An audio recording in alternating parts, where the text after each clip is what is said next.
Hello and welcome to the day three of three-day APAC HealthTech Innovation Conclave, organized by APAC News Network and presented by Dell Technologies, Microsoft, and supported by several state governments and Government of India. And just to walk you through the happenings and proceedings of this three-day Health Tech Innovation Conclave. In the day one, we had an amazing inaugural session with participation from uh, the Minister of Health Minister from the state of Chhattisgarh, Shri T.S. Dio Singh ji. He delivered the chief guest address, and we also had keynote address by Neeta Verma, who is the Director General from the Government of India National Informatics Centers. And we also had policymakers from across the country, from the state of Kerala, from the state of from the Union Territory Chandigarh, and also those from Mizoram and other states. And through the 3 days, we had some power-packed, interesting panel discussion and also technical presentation. And today also we are having some amazing sessions in the new world order, how the challenges, the technology, and various other aspects are going to be touched upon. So in the day three, we will be having a opening ceremony session, which would be focusing on digital payments in transforming healthcare industry, um being faceless, paperless, cashless, and creating a transparent ecosystem in the present and also for the future. We would be discussing about the best practices, innovations, and basically the ease of billing, saving time and efficiency. So, without further ado, join me in welcoming our speakers for this session. We are joined by uh, Mr. Ankit Shah, who is a Chief Financial Officer with the Omni Hospitals. Thank you very much, Mr. Shah. Thanks for joining us. Welcome. Thank you, Mr. Sudheer. And we are also joined by Mr. Sivakumar, who is a Chief Financial Officer with the Woodlands Hospital. Thank you very much, Mr. Sivakumar. Welcome. Thanks for joining. We would also be joined by yet another speaker, Mr. Shah, President, Shalby Hospitals. So, without further ado, I would like to take the initial remarks from Mr. Ankit Shah about the innovation and best practices in terms of the digital payments, besides various other payment aspects, making it faceless, transparent, and cashless. Over to you, Mr. Ankit. Yeah, thank you, Mr. Sudhir, and thank you, APAC, for giving this, for having this discussion. Good morning, everyone, it's wonderful. It's actually a pleasure being part of the panel along with the eminent speakers. While few are some yet to join. Yeah, so I'm heading the only group of hospitals as the CFO. We are a chain of about 800 beds operating about two states of the two Telugu states and three cities. Yeah, I mean, digital health is something that has become inevitable now. I mean, this is also quite important when it comes to patient experience and making things convenient for the patient and also for the entire ecosystem. While we discuss various advantages for various stakeholders, digital is something that, as Mr. Sudhir also mentioned, as he also quoted, that the plan of National Digital Healthcare Mission also, which the government has launched, has been to make it faceless, cashless, and paperless. So that is what is in the interest of all the stakeholders as well, both in the healthcare economic system, and also on the from the IT point of view, and for various benefits that we'll be discussing. So when it comes to Omni, I mean, we have initiated various payment methods. To start with, right from the time when way back when we had the demonetization, where the whole idea was to make it a cashless economy and move towards the plastic card to help the entire economy. So that was the time when we started initiating and promoting a lot of TID machines where you have point of sale within the hospital that we are able to do, which helps in various payment methods with respect to debit card and credit card. So right from then we started initiating this and have trained people so that it makes experience seamless for patients and also to support the economy.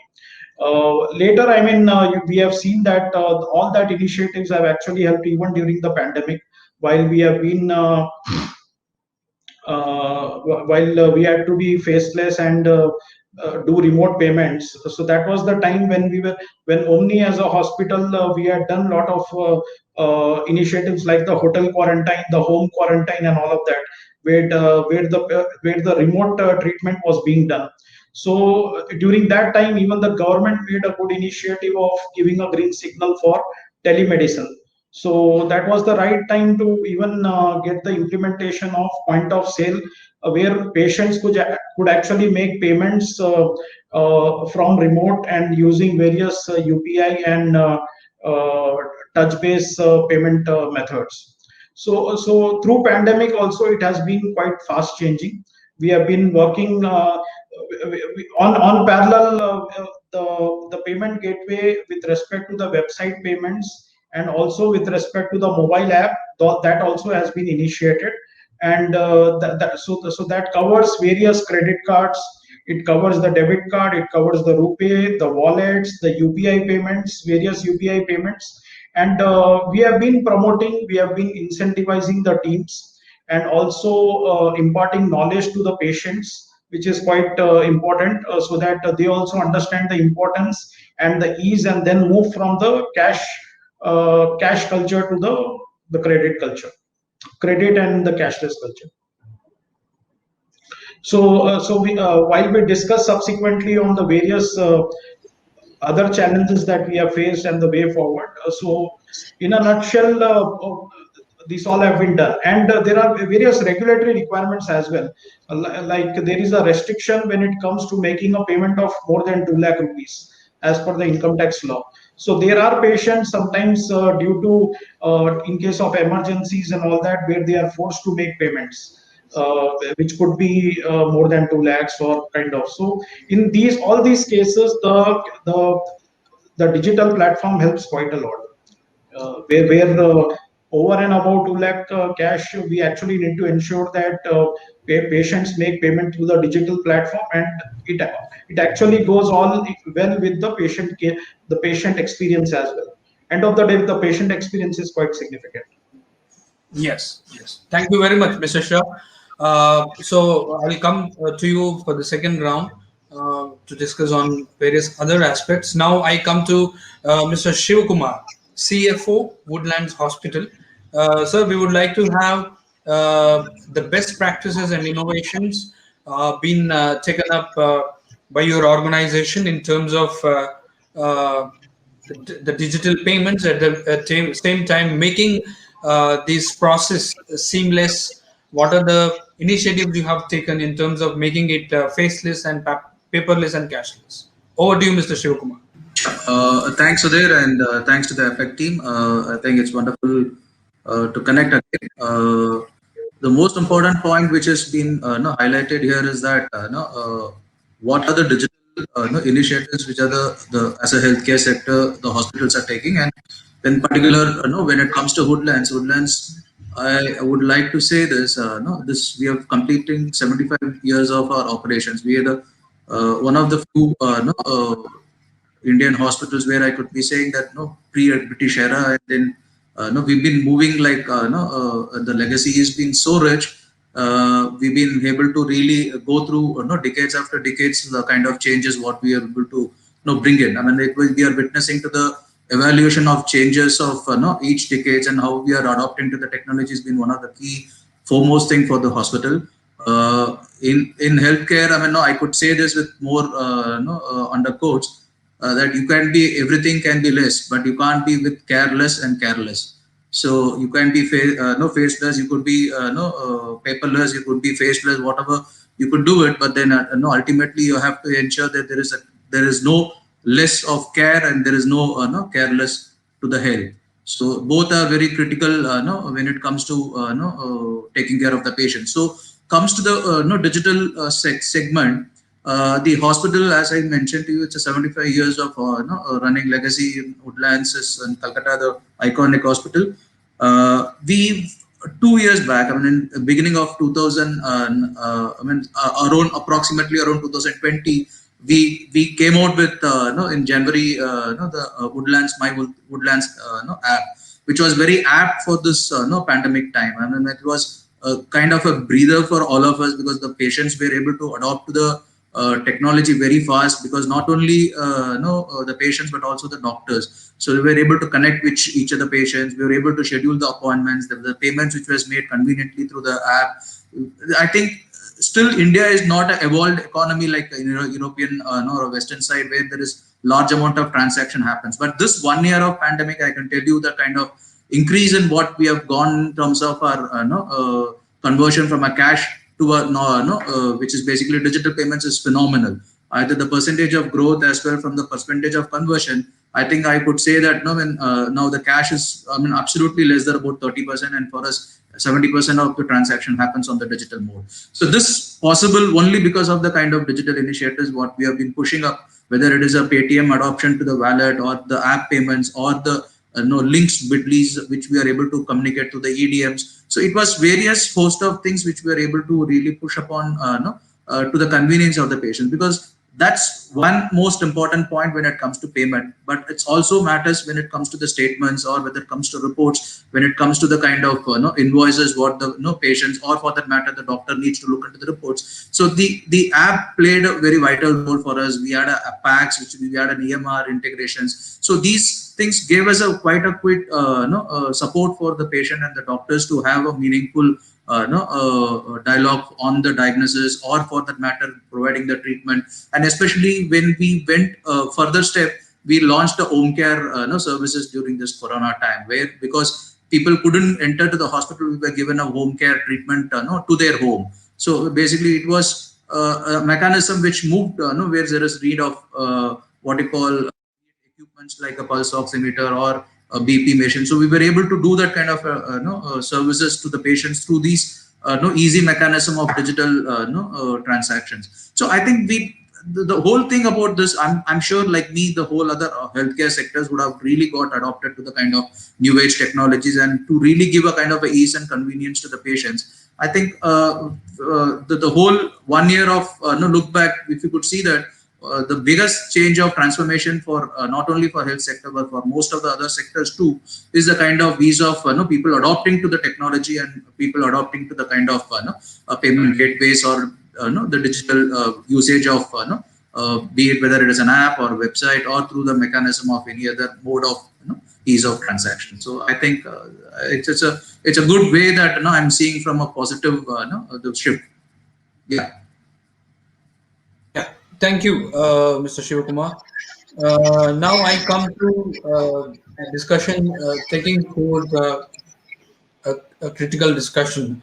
Now we would like to have at the ground level at your hospital, when uh, the patients and their attendants come, and there are also uh, payments that happen through insurances, and most of the cases have the medical cover and all. We would like to know, Mr. Ankit, that what are the challenges the your organization face, and there are challenges and which needs to be bridged in terms of making these payments further seamless. Would you like to throw some light on that? So sorry, yeah. So when we discuss about the various challenges that are faced, I'll just brief couple of them which we need to work on and overcome as an economy as well. When we talk about payment gateways, again, these are separate platforms which need to be integrated with your HMS and with your internal IT systems. So one thing that is very critical is integration. So when we are working on the entire integration, we need to ensure that there are less bugs, and the whole system actually gets synced quite well, in terms of having the as Mr. Shiva was also mentioning, the most important part post this integration would be that we are able to do the reconciliations appropriately, we are able to generate the reports, and are able to end of the day match the various reconciliations, that is with respect to credit cards, with respect to UPI payments, and with respect to wallets. So these reconciliations are quite significant, which we need to be very sensitive before taking a call on which payment gateway or which platform that we want to square off with. Having said that, the other thing that when you have too many platforms, I mean, if you are planning to have too many players for separately for mobile, separately for telemedicine, or separately for the website payments, you might face lot of challenge in terms of having sync with so many systems. So ideally, it would be to keep as many minimum integrations as possible with multiple players, because what happens is when you have too many players on the board, you have that is more of coding, and it leads to more security breaches and more vulnerability to the entire system. So my this thing would be that we should try to have less players, try to evaluate the partners with whom we are tying up, and try to tie up with for multiple platforms. I mean, for multiple requirements with limited number of players. So that helps in reducing the security breach and also the vulnerability part. So that was one. While integration and reconciliation is something that are challenges, there are other ways in which we can, try to address this. We have been discussing, while currently it's being managed by the teams, we have been discussing with a lot of players who are currently also working on robotic automation process. So where a lot of mundane jobs of reconciliation and a lot of processes which do not actually require too much of human intervention. There are applications that have come. There are bot applications that are there which can help us in reconciliations and which can be evaluated. So while challenges are there, you have alternatives also which are coming in place. So this is with respect to the system which we can overcome. Now, integration when it comes to patients, I think a lot of training and education needs to be done with respect to both the patient community, the attenders, and also with respect to the staff. I mean, with respect to patient, this thing you need to actually get them into confidence, and then that comes not in one time, but it takes couple of events to actually the patient getting confidence on the system. So that comes with a lot of counseling that needs to be done to patients as well, uh, because healthcare, unlike other industries and all that, where if you are going for a merchandise purchase, you purchase for say 500, 2000, 2500, and could be in smaller quantum. When it comes to healthcare, other than the OP services, if you are collecting even the IP patient services, where it could vary from 50,000 to 4 lakhs. So the volume is quite high. So accordingly, you need to counsel the patients so that they are more comfortable using the digital platforms. And on the other side, there is a lot of training that needs to be done even at the staff level, where they also make the patient experience seamless, and also help the queries that come at the patient end, that are sorted out by the staff. So that is quite critical to ensure the initial hitches and the initial hurdles that we come across in getting this implemented and taking the benefits forward. So these are some of the challenges. When it comes to in patients also, you have patients like the senior citizens who are there, the senior patients who are there, who are still bound with the passbook culture, and so while when I talk about my own father, I mean, he uses smartphone more than what I do. He uses more apps than I do. But then when it comes to payments, still the factor of trust, and still the passbook culture still continues. So a lot needs to be done in terms of mentoring and transferring this trust factor, and showing them the benefits of counseling them on the benefits, and including making it more inclusive for them to be part of the whole story. So that Absolutely. is quite significant. And from a hospital point of view, when we are talking about, say, if we are talking about the cash management for hospitals, the volume is quite high, and it takes lot of diligence and effort in terms of managing cash, and that to high volume cash. So it actually puts a lot of load on the system, while the idea should be making it a seamless experience. And if the staff is more not quite occupied with these things, and the whole management, it gets digital, so the focus can be more on the clinical services and the patient experience. So when we look from the cash management point of view, also going digital is quite significant. We can Yeah. also subsequently discuss on the various government initiatives that are promoting in terms of when we talk about medical tourism, we can discuss on the various benefits that the government is helping in terms of ensuring that the digital platform can be used for medical tourism and even for the foreign patients. So these are some of them. Yeah. Yeah, wonderful, Mr. Ankit. Glad to know your father is more tech savvy, and as you than you, and as you rightly said, there is a trust in terms of this digital payment. There is still kind of fear within the users in terms of this digital payments and various platforms. You, as you rightly mentioned, as you rightly touched upon, the factor of international the medical health tourism within our the country. I'll come back to that. Now I would come to Mr. Shivakumar. We would like to know from you what is your perception and your view. Would you like to share on the challenges that you look up to and you wanted them to be addressed to make things more efficient and user friendly? Over to you, Mr. Srikumar. If you can unmute your phone. Yes. To me, the biggest challenge is that as India is a huge demography where it covers a kind of 130 crore population, and I'm sure not everybody is going to be adopting to the digital technology. And today, what's happening? The biggest digital evaluation as we speak, it's emerging. There is some amount of pressure in terms of these digital companies coming out with the charges, which is impacting especially to an healthcare sector. Somebody is coming to make a payment on digital. Ideally, for healthcare sector, they should not be having rather we should incentivize the patients or incentivize the payment mode rather than having to deduct on charges. So to me, whether it is a user or whether it is a receiver, to me, both sides we need to really look at it close. I mean, the government or the kind of digital companies to really adopt to the level of encouraging more and more such transactions rather than putting a percentage of charges on it. So this is something which, as an industry, really need to keenly look at it. Number one.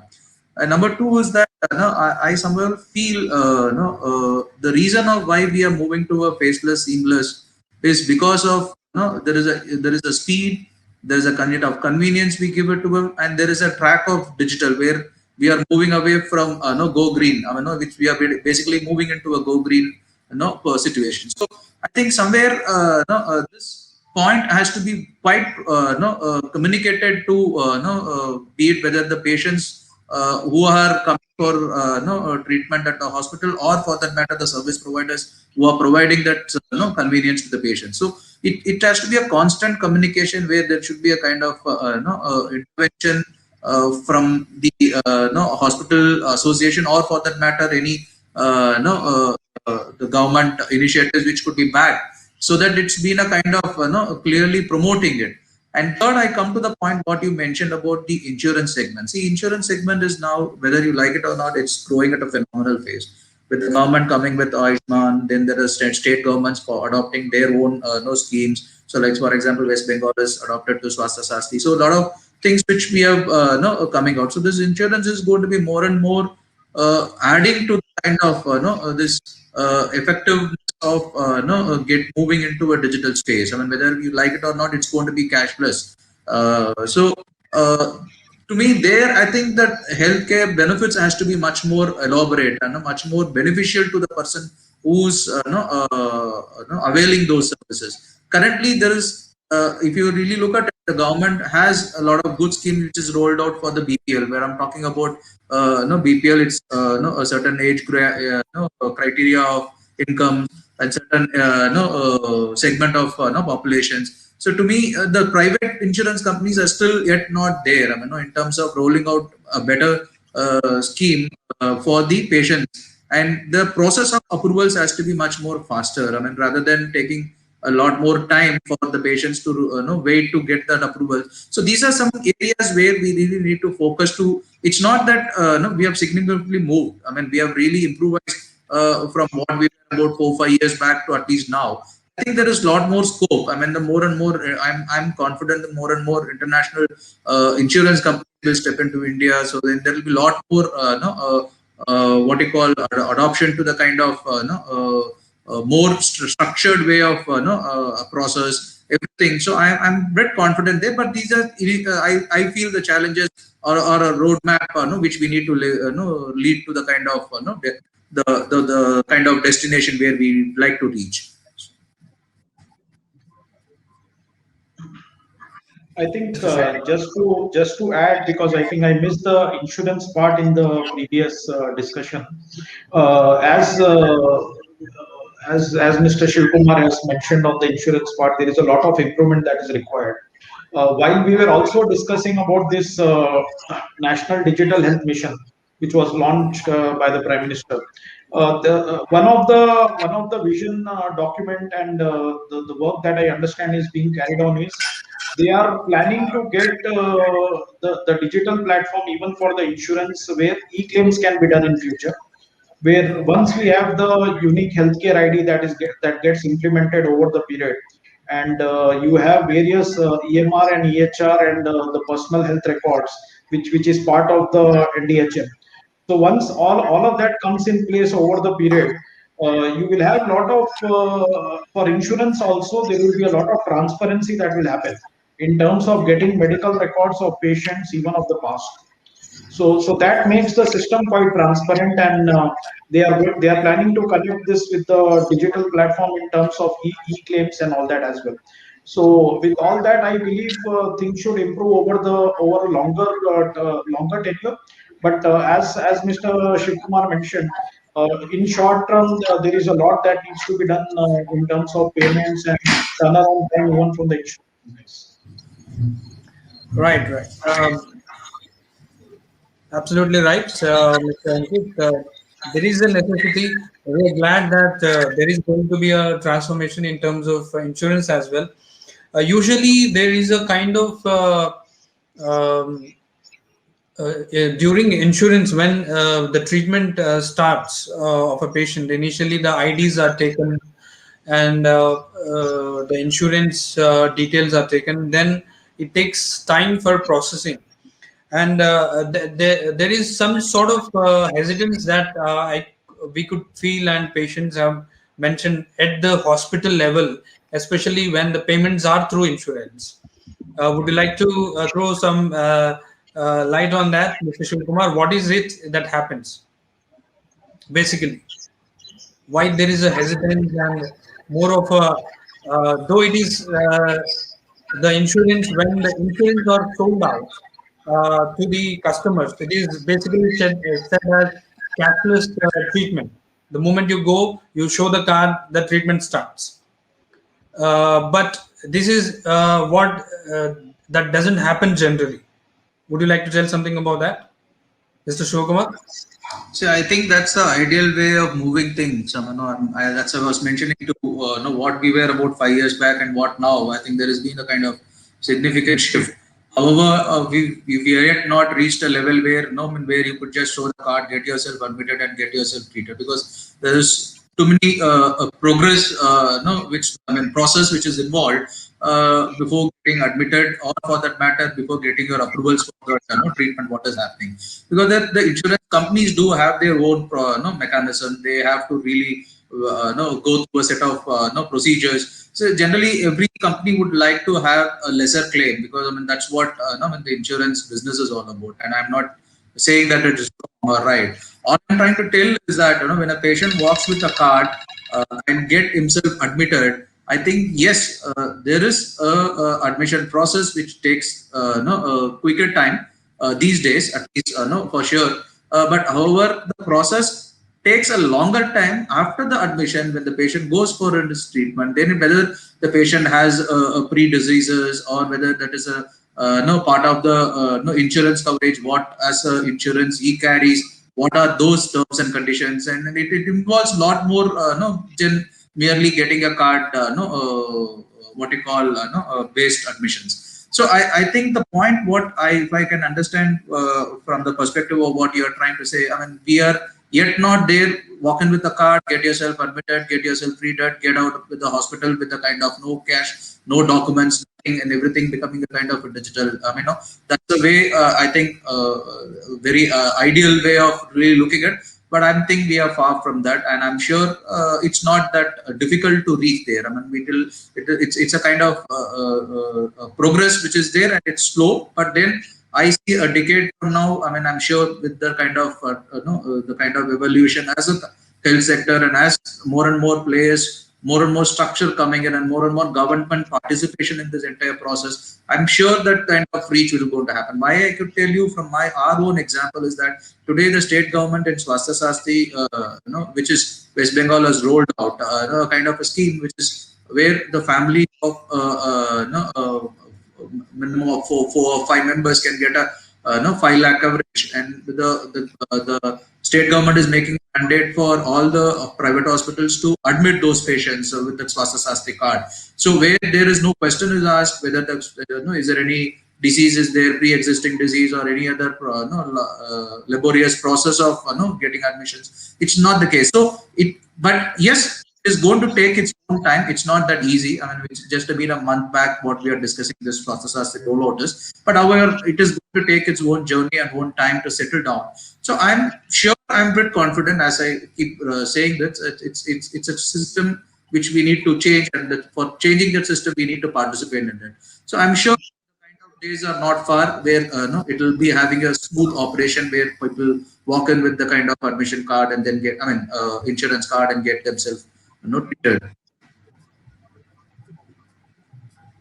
Right, Mr. Shah is yet to come for that uh, that kind of process that is set to happen, where we walk in and the treatment starts. Now, one of India is considered as the medical tourism hub, especially Hyderabad and various other cities are considered as the hot spot for medical tourism.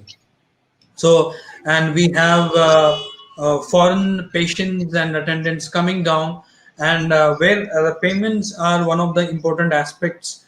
How are we making in order to promote, in order to support the medical tourism, the foreign medical tourism in India? What is that we are doing at the hospital levels to make it more user friendly, and at the same time attract more medical tourism? Over to you, Mr. Ankit. Sure. When we talk about medical tourism, I mean, which currently post pandemic has been on a low side. So pre pandemic, it was a lot about dealing with patients paying through their international credit cards, or they get cash, which again, as per the RBI norms, there are limitations on that when it comes to getting the paying in terms of cash. And also, I mean, you have limitations with respect to patients attender paying on behalf of the patient, and there is always a fear of recovery as well, in case if the patient bill goes on the higher side, because ultimately they are international patients. So there have been limitations. I mean, with respect to the foreign exchange, what government has done is to even improve the foreign the play of foreign exchange in this. the Director General of Foreign Trade, they are actually giving some benefits on duty drawback, where if we are exporting some of these services, and if we are getting funds in terms of foreign exchange, so there are benefits where the duty drawback can be claimed almost as close as about 6 times of duty. I mean, in terms of forex that we get within the system. So those benefits are there, which encourages to move to get to payments getting coming through the forex channel. There are export service benefits that are there, where if you are getting healthcare service done and which is treated as a export service, there are based on the turnover that we try to get in terms of forex, there are benefits which in the range of 2.5 to 5% that keeps that is something that can be seeked out. So a lot of these regulations will have to closely check what is applicable and their applicability, and these benefits also are there when it comes to medical tourism, which can help us to make it more digital and need not be in terms of unaccounted cash. Wonderful, So wonderful. So there is a scope and a larger scope for intervention to boost the medical tourism in India. yeah, yeah. Yeah. Your views, Mr. Sivakumar, on the medical tourism and the initiatives that can be taken to boost, uh, yeah, and by making the payment process more user friendly, Mr. Sivakumar. Yeah, sure. I think I'm yet not sure about the current income contribution from the international market to the medical tourism, because about a year back, before the pre-COVID scenario, most of the bigger hospitals were having a top line of 10 to 15% is the kind of a range which was used to be contributed from the foreign medical tourism. That's a quite a significant number for every hospital. I mean, if you really look at it, India is seen as moving towards a kind of a mecca of healthcare. It's whether it's a kind of the cost effectiveness, or for that matter the kind of success ratios what we are able to deliver, and the kind of new age what you call intervention of medical practices. I think clinically also, I mean, we've been proving as a kind of a destination for healthcare. Specifically cities like Chennai, Hyderabad, Mumbai, and of course Calcutta, Delhi. So they are all having their own spaces to really create that kind of what you call pull. If you ask from our state, I mean, where I'm operating it, I mean, the West Bengal, where Bangladesh is a huge inflows of medical tourism happens to this state. I think we are focusing on it. I mean, barring this last 1 year, because it's been a kind of everywhere, it's a kind of embargo in terms of the travel and kind of inflows to the country.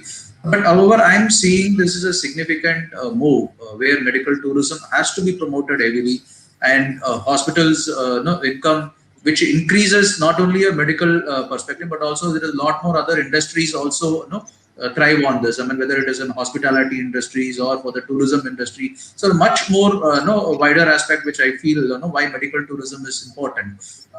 Medical tourism for us on 2 points, which we are clearly promoting ourselves, where we are pushing the if you ask me, my Woodlands app, which has a significant about 4 to 5% of my patient communications happens on the international market, which includes UK, so surprisingly states like countries like US, UK, and also large amount from the Middle East. So these are where when my patient inflow happens, because of their senior citizens are based here, their parents are based here, the younger ones are moved out of the state and they have been living there, and hence there has been a kind of a communication which happens, and then through their communication, when somebody walks in from there to the state, to then they become a choice of destination for us. And so it indirectly also pushes a lot of as Ankit was mentioning about the foreign exchanges coming into the country. So these are various mechanisms of where we should be really looking at those kind of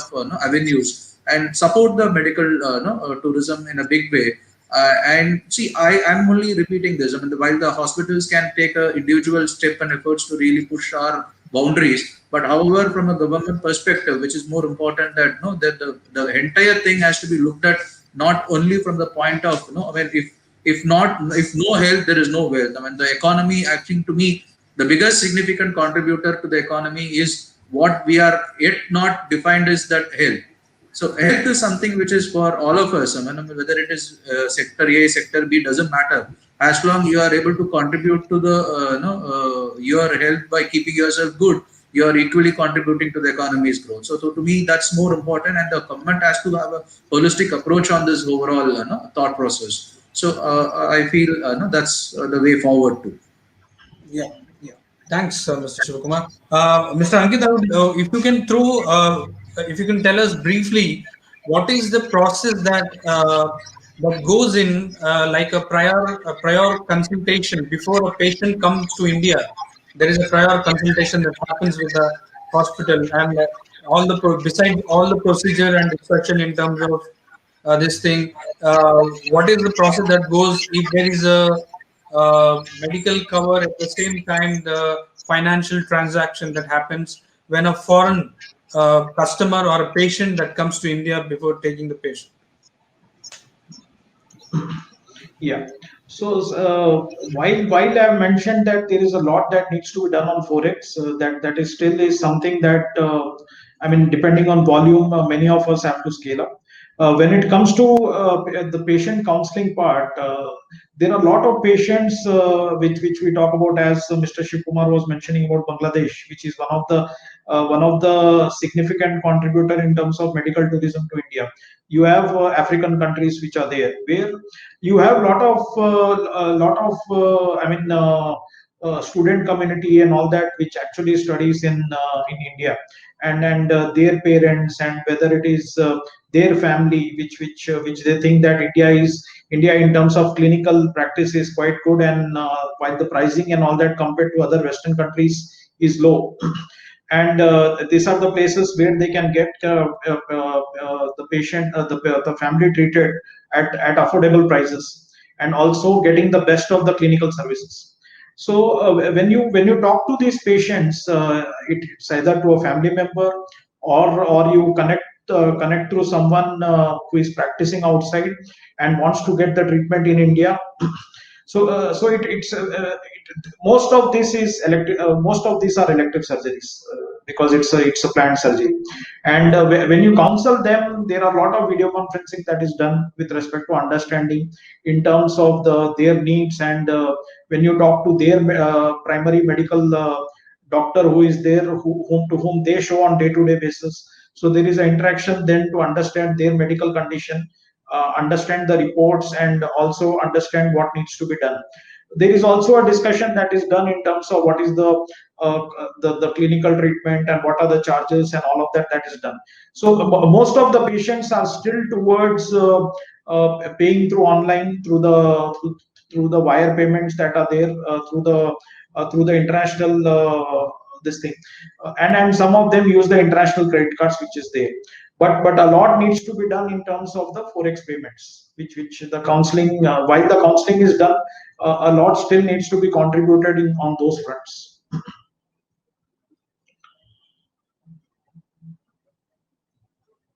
I think you are on mute. Yeah, thank you, Mr. Ankit. Mr. Shivakumar, would you like to add what Mr. Shah has mentioned in terms of, if you can unmute your phone? Yeah, I think more or less in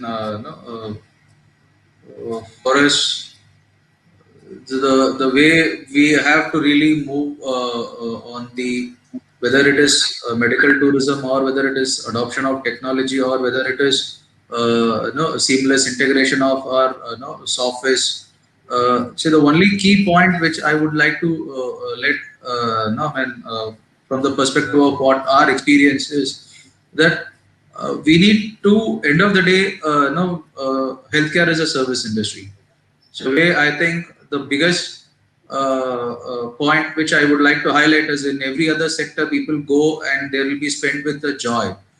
If you really look at it, whether you go to a retail segment or whether it is an entertainment segment or is it in any other segment, which automobiles or whatever it is, people don't really hesitate or they don't have the kind of hesitance in terms of spending it. But when it comes to healthcare, I think primarily people need to understand when they walk in, they come with an uncertainty, they come with the fear, they come with the kind of, they know what is the kind of charges, what kind of treatments they are going to get, what clinically are they going to be safe. So all those $1 million question arises when the people enter into the hospital, because that's the most significant point, because of the kind of what you call that kind of uncertainty when it happens, especially when somebody doesn't know how to manage their health, or for that matter when they face a difficult situation in their life for the near and dear ones. So I think somewhere there is a large amount of responsibility. I again put that entire thing from a healthcare, that we as a country has to move towards the level of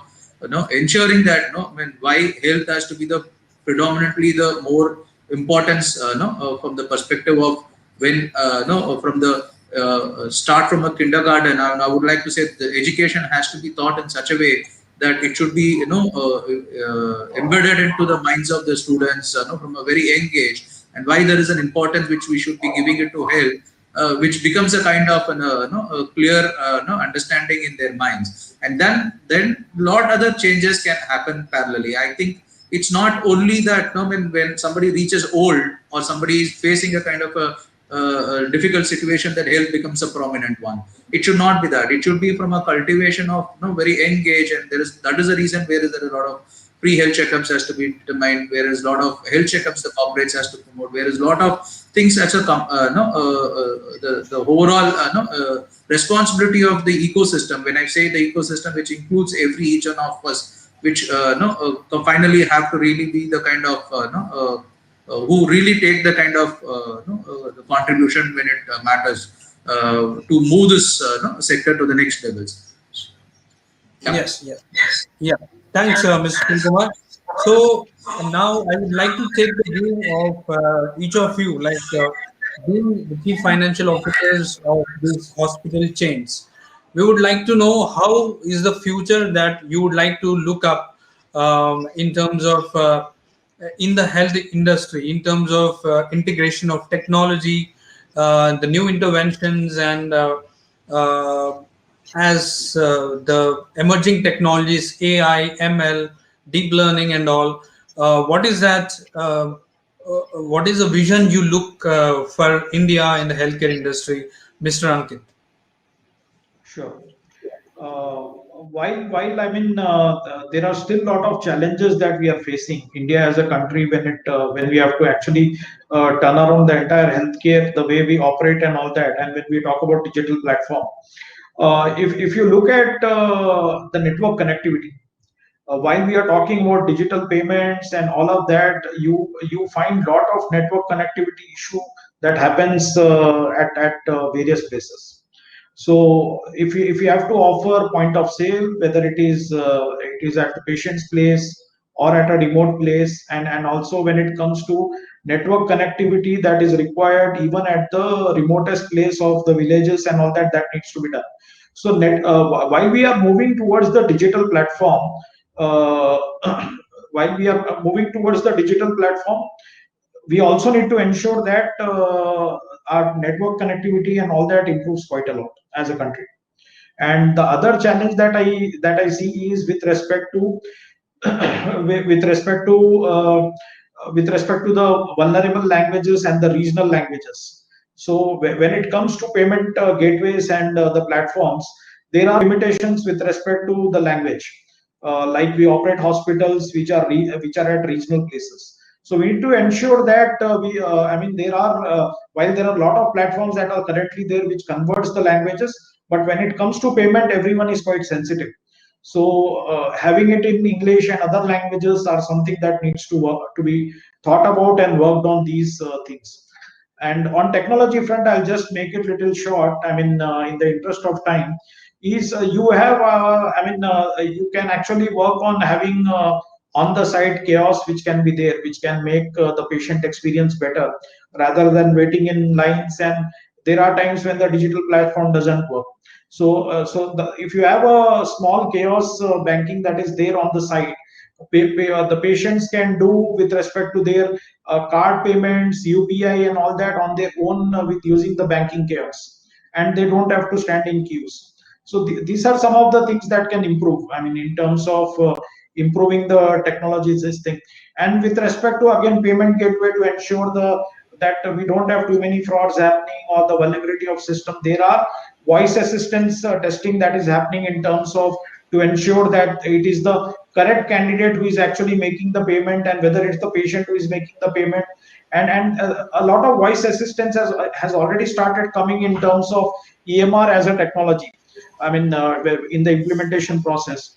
And when you look at it, a lot of biometric and all that also is coming in place. So on technology front, you have the entire voice assistance, the biometric part, and all that needs to improve. And the integration is something that is quite critical. Thank you very much, Mr. Ankit. Mr. Sivakumar, your concluding remarks.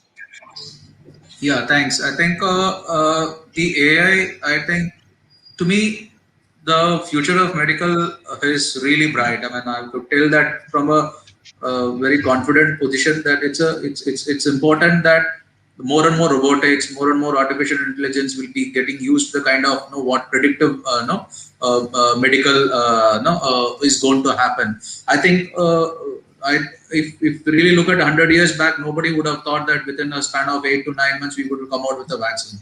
So today it has happened. So if you really look at it, I mean, the kind of population what we are, we are looking at a period of let's say 8 months to cover at least 60% of our population vaccinated. So which is also never in history which has happened in any point of time. So I think there is more and more robust processes coming into the place. More and more scientific methodologies are getting adopted.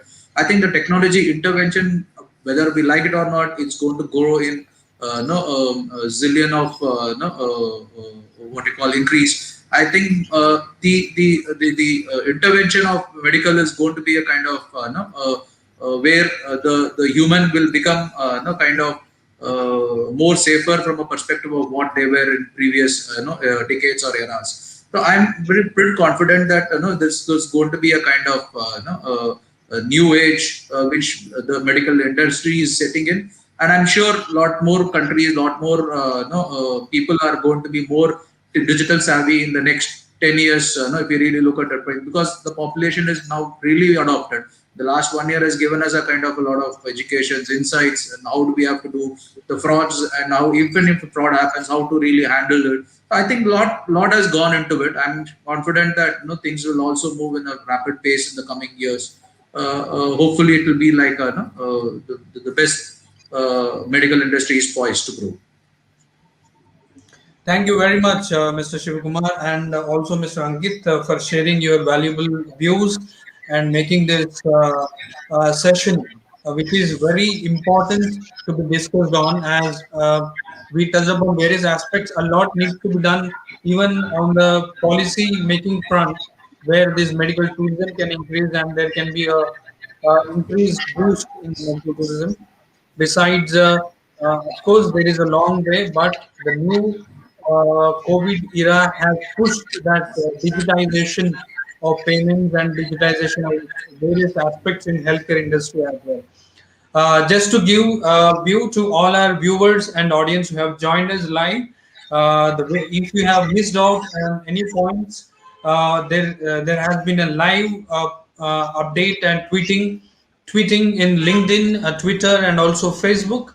You can go and join us and connect with us by typing on APAC News Network. The various valuable points given out by our respected speakers, Mr. Ankit Shah, Chief Financial Officer from Omni Hospital, and Mr. Sivakumar, CFO from Woodland Hospital. All these deliberations will be documented, and we would be coming out with a conclave report that will be reaching out to all stakeholders in the healthcare industry and also those who are in the policy making in the government. With this, I would like to we would take leave, and we would be joining by we would be joined by in next another important session. So this is APAC HealthTech Innovation Conclave presented by Dell Technologies, Microsoft, and we were also supported by Ognito as gold partner and also associate partner Doxiva and Vibio. Thank you very much, Mr. Ankit and Mr. Sivakumar, for joining us. Thanks. Thank you. Thank you. Thank you so much, and thanks to the APAC team. Bye bye. Thank you.